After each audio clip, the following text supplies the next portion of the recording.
In United States v. Mattox, police officers in St. Paul, Minnesota responded to a 911 call about gunshots at an apartment complex. Following a blood trail, they found a loaded Desert Eagle .50 caliber semi-automatic pistol with blood on it. They learned that a man, later identified as Marcus Mattox, had been shot and taken to the hospital.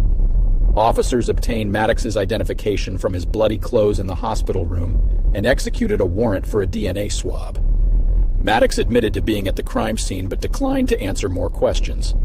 His DNA matched the blood on the gun, and surveillance footage showed him drawing a firearm and taking a shooting stance.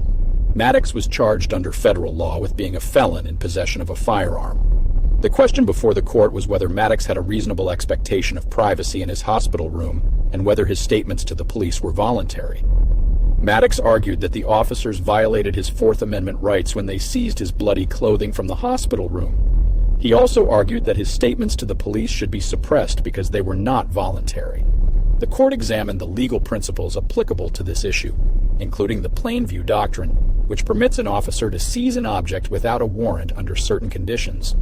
The court held that Mattox did not have a reasonable expectation of privacy in his hospital room. The court reasoned that being admitted to a hospital for a gunshot wound does not serve the same social custom as being an overnight guest at a home. The court also held that Mattox's statements were voluntary.